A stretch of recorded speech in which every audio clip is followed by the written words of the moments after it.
Hello, I'm taking example from Reverend Ollie and videoing in my garden, although it's not quite so warm and sunny today, but I hope you might be able to hear the birds singing. My name's Jane, I'm a member of St Peter's Church, Halliwell, and I'm here to talk about my favourite Bible verse, which is Colossians 3, verse 23.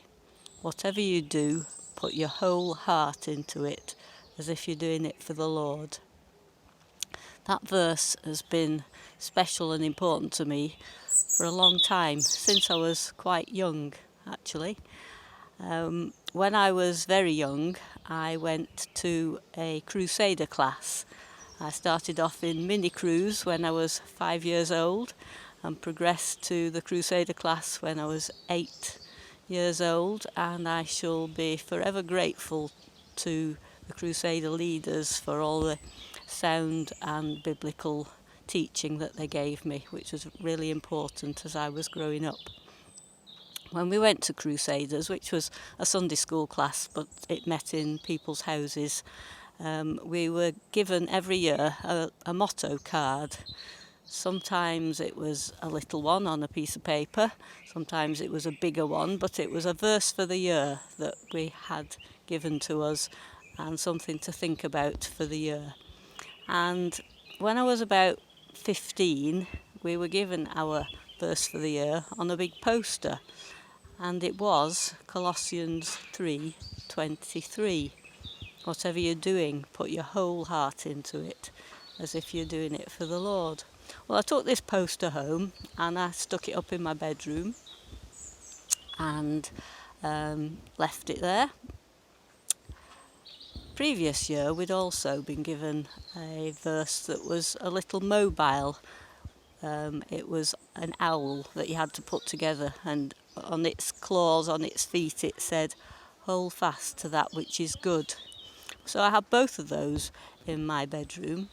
And I remember one time when I was 15, looking at this Bible verse above my bed and thinking, whatever you're doing, put your whole heart into it, as if you're doing it for the Lord.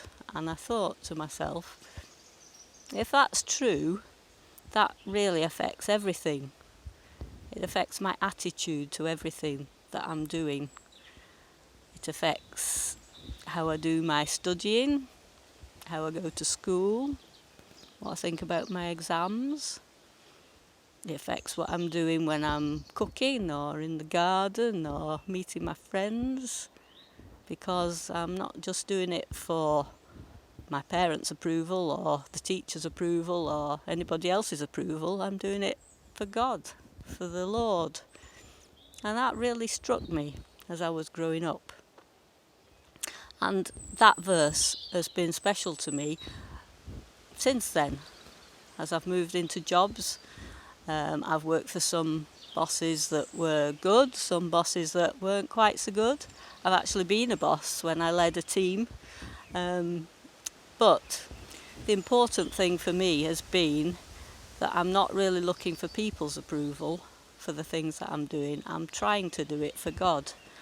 That's not to say that I've done everything perfectly or that it's all worked out, because it hasn't sometimes, and sometimes I've made a mess of things and got it wrong and I've forgotten, and it's not quite how I envisaged it. But somehow, when you're a Christian and when you're trying to do what you believe God wants you to do, then God has a way of turning things round for good, even if you think you've made a mess of it. So, that's my verse, and I want to encourage you to think about that verse. Whatever you're doing, put your whole heart into it, because you're not doing it for human appreciation and recognition. You're doing it for God and for eternal things. And I'd like to say to any young people who are listening out there, you might not be able to do your exams at the moment, you might not be able to go to school at the moment, but you're studying, and your attitude towards your studying can be for the Lord. It can just be because you want to do your best for the Lord.